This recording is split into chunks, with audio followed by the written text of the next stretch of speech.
आइए जानते हैं गणित का परिचय। गणित का परिचय। गणित एक ऐसी विद्या है जो संख्याओं, मात्राओं, परिमापों, रूपों या उसके अक्षी गुण, स्वभाव इत्यादि के बारे में अध्ययन करते हैं। या दूसरा परिभाषा कहते हैं आंकड़ों का गणना करना ही गणित कहलाता है। आंकड़े यानी संख्या का गणना ही गणित है। अब जानते हैं नंबर यानी संख्या मतलब आंकड़ों की पहचान को संख्या कहेंगे। आंकड़ों की पहचान को संख्या कहेंगे। अब पहचान कर, अब आंकड़े संख्या का पहचान कैसे करना है। पहले हम संख्या को पहचान कई तरीके से करते थे।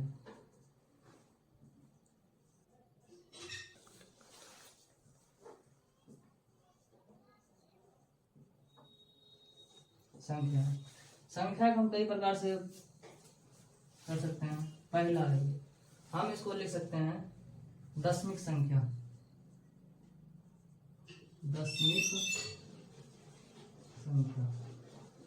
उसके बाद हम इसको रोमन संख्या, आप लोग जानते ही होंगे, रोमन संख्या में भी लिखा जा सकता है। उसके बाद है द्विधारी। उसके बाद आता है अष्टधारी। इसी प्रकार से बहुत सारे संख्या के लिखने का तरीका है जो कि सब अलग अलग जगह पर लिखा गया है। उसके बाद है उसको मूलभूत इकाई है।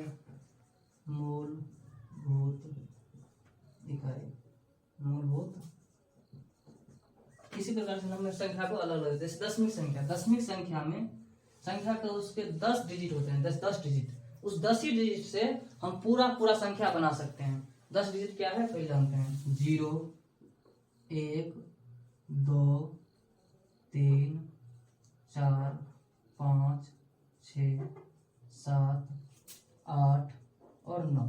टोटल संख्या है 10। ये दशमिक संख्या। इसी संख्या से को हम, इस संख्या से ही हमको जितना भी संख्या बनाना है बस इसी संख्या से हम बना सकते हैं।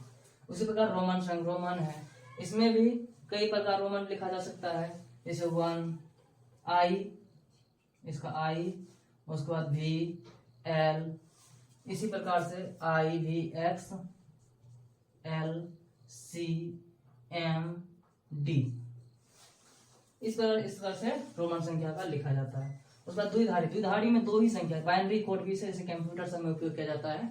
बाइनरी कोड से इसको 0 और 1, इसी से हम सारा संख्या बना सकते हैं। अष्टधारी में होता है 0 से लेकर 7 तक। 1 2 3 4 5 6 और 7। उसके बाद मूलभूत इकाई है। मूलभूत इकाई में इसको हेक्साडेसिमल नंबर भी कहा जाता है। हेक्साडेसिमल मतलब 16, इसका 16 डिजिट का नंबर होता है।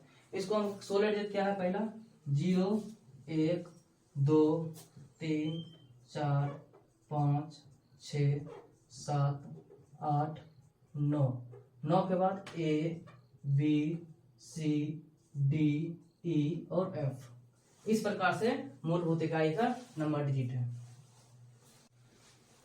आइए हम जानते हैं दशमिक संख्या को। आगे हम पढ़ते हैं दशमिक संख्या। अभी फिलहाल जो हम लोग गिनती में पढ़ते हैं, जो भी फिलहाल चल रहा है गणित में, सारे कुछ में, अभी दशमिक संख्या सबसे अधिक आगे है और इसी से हमारा सारा गणित का काम चलता है। क्योंकि रोमन संख्या में गुणा भाग करने में दिक्कत हो जाता था, इसीलिए सबसे अधिक प्रचलित है दशमिक संख्या। दशमिक संख्या को ही आज हम पढ़ेंगे। पहले दशमिक संख्या होता है प्राकृत संख्या। प्राकृत संख्या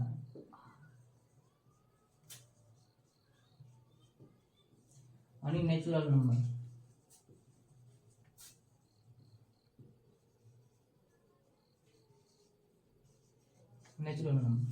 नेचुरल नंबर कितना होता है, इसका 1 से शुरू होता है। नेचुरल नंबर यानी कि गिनती की संख्या को ही हम प्राकृतिक संख्या कहेंगे। कौन संख्या को? गिनती की संख्या को प्राकृतिक संख्या कहेंगे। गिनती की संख्या को प्राकृतिक संख्या कहते हैं। गिनती की संख्या। मान लो किसी को गिनती करना है, जैसे टेबल बैठा हुआ है, रमेश है, सुरेश है, महेश है, दिनेश है, इस प्रकार से क्या रमेश क्या बोलेंगे 1, 1 2 3 4, इस प्रकार से गिनती की संख्या होगी। इसको हम नेचुरल नंबर या प्राकृतिक संख्या भी कहते हैं। यह इसको हम 1 2 3 4 ऐसे कर कर हम अनंत तक जाते, इसका अनगिनत, इसका कोई गिनती ही नहीं है, अनगिनत जाते रहो, लाख 2 लाख 5 लाख 10 लाख करोड़ अरब खरब 10 खरब महाशंख तक, उससे भी आगे बढ़ाते रहो, इसका कोई लिमिट नहीं है, अनलिमिटेड है। ये हमारा हो गया कौन सा प्राकृतिक संख्या। उसके बाद तक पूर्ण संख्या। पूर्ण संख्या, पूर्ण संख्या के अंदर आता है हमारा 0 से लेकर के 0 1 2 3 4 5, इसी प्रकार से ये भी जाएगा, कहाँ तक जाएगा, ये भी अनंत तक, ये भी जाएगा हाँ अनंत तक, इन्फिनिटी अनंत तक। पूर्ण संख्या हो गया। एक बात प्राकृतिक, सभी प्राकृतिक संख्या पूर्ण संख्या होती है। जैसे प्राकृतिक संख्या, वो सभी प्राकृतिक संख्या पूर्ण संख्या होगी, क्योंकि 1 से लेकर इन्फिनिटी तक ये भी जाएगा प्राकृतिक संख्या। 1 से लेकर इन्फिनिटी तक क्या कौन किसमें है, पूर्ण संख्या में भी है। लेकिन सभी पूर्ण संख्या प्राकृतिक संख्या नहीं हो सकता है, क्यों? क्योंकि इसमें 0 और नेचुरल नंबर में 0 नहीं होता है। संख्या पूर्णांक संख्या, पूर्णांक संख्या, पूर्णांक संख्या क्या होता है? जैसे इसका हम जैसे लिखेंगे 0 1 2 3 4, इसी प्रकार से क्या जाएगा इधर इन्फिनिटी तक जाएगा। लेकिन इधर कुछ ऋण में भी आ जाता है, ऋणात्मक में, इसका हो जाएगा -1 -2 -3, इसी प्रकार से इन्फिनिटी तक जाएगा। मतलब ये हो गया हमारा पूर्णांक संख्या। मतलब इसको माइनस में भी लिख सकते हैं और प्लस में भी लिखते हैं। शून्य हमारा उदासीन होता है, शून्य हमारा क्या होता है, उदासीन होता है। यह ना तो जोड़ होता है ना घटा होता है, ये बीच में रहता है। मतलब कि हम शून्य को हम ऋणात्मक की दाएं ओर और धनात्मक के बाएं ओर लिखते हैं, ये हमारा शून्य है। ये क्या होता है, उदासीन होता है। जैसे किसी भिन्न संख्या इस प्रकार अंश और हर, ये हो गया हमारा भिन्न संख्या। भिन्न में होता क्या है, अंश हर से हमेशा छोटा रहेगा, हर क्या रहेगा, हमेशा इससे हर बड़ा रहेगा। इस प्रकार से, इस प्रकार से, जैसे कि इस प्रकार से हमेशा क्या रहेगा, हर बड़ा रहेगा।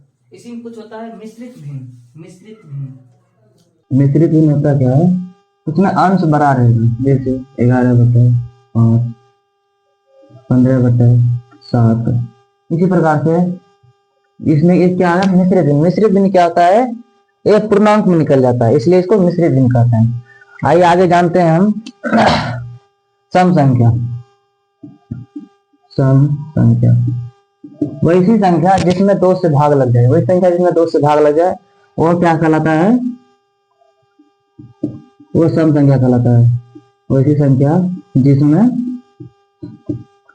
2 से भाग लग जाए, इसे इवन नंबर भी कहते हैं। उसके बाद इसका और दूसरा इसका परिभाषा कर सकता है, जिस संख्या के लांत में, जिस संख्या के अंत में 0 2 4 6 8 हो, वो क्या कहलाएगा, सम संख्या कहलाएगा। इसके बाद हम जानते हैं विषम संख्या। विषम संख्या वैसी संख्या जिसमें 2 से पूर्ण रूप से भाग ना लगे, 2 से पूर्ण रूप से भाग ना लगे, वैसे क्या संख्या कौन सा, विषम संख्या। या फिर इसको लिख सकते हैं, जिस संख्या के अंत में 1 3 5 7 9 हो, इसी संख्या क्या करता है, विषम संख्या। इसी प्रकार से जानते हैं। फिर आगे आता है, मतलब हम जानते हैं, जानेंगे संख्या के बारे में, अभाज्य संख्या। अभाज्य संख्या, अभाज्य संख्या होता क्या है, वैसी संख्या जिसमें एक के सिवा सिर्फ खुद उसी संख्या से भाग लगे, स्वयं उसी संख्या से भाग लगे, उस संख्या कहेंगे अभाज्य संख्या। दूसरे रूप में कह सकते हैं, जिनका कोई गुणनखंड, कोई फैक्टर ना हो। मान कि सिर्फ दो ही कोफैक्टर हो, एक और जिस संख्या वो खुद वही संख्या, उसका कोई दो दो दो कोफैक्टर हो, बस उसका गुणनखंड सिर्फ दो हो, वैसी संख्या जिसका दो गुणनखंड हो, जिसका दो गुणनखंड हो, या फिर से कर सकते हैं वैसी संख्या जिसका दो गुणनखंड हो, जैसे कि 2, 3, 7, 9। इसका जब खंडन करेंगे, गुणनखंड निकालेंगे, फैक्टर करेंगे, इसका फैक्टर जब करेंगे तो इसका दो ही आएंगे, या एक और स्वयं उसी संख्या से।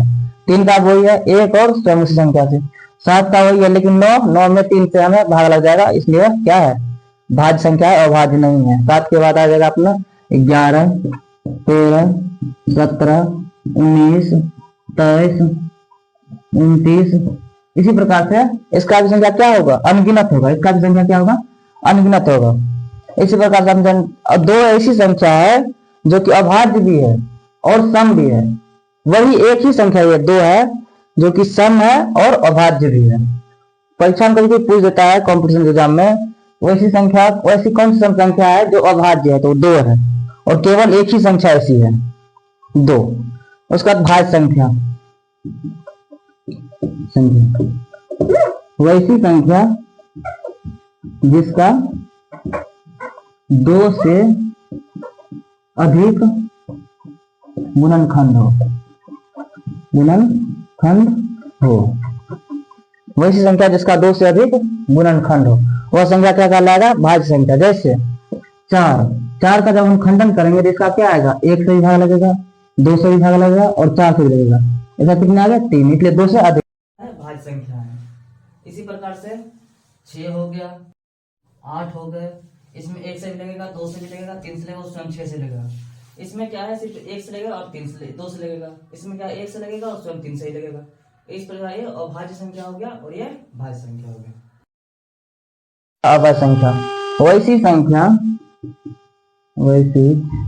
संख्या जिसका HCF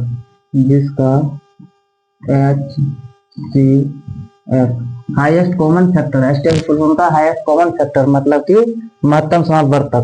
इसका जो है, जिसका HCF क्या हो, 1 आए, क्या है, 1 आए, वह क्या कहलाएगा, हमारा सह अभाज्य संख्या। जैसे 5, 6, इसका क्या आएगा, कॉमन फैक्टर क्या आएगा, हाईएस्ट कॉमन फैक्टर 1। दोनों में 1 से ही भाग लगेगा, दोनों संख्या में, इसका कोई गुणनखंड नहीं हो, इसलिए क्या आएगा इसका 1। इस पर समझते हैं 7, 11 या फिर 9, 11, और लिख सकते हैं 6, 8।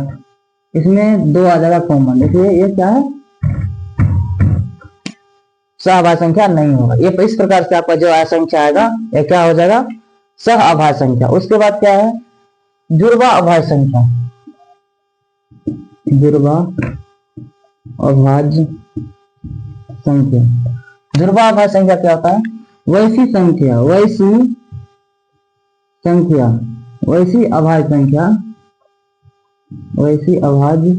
संख्या जिसके बीच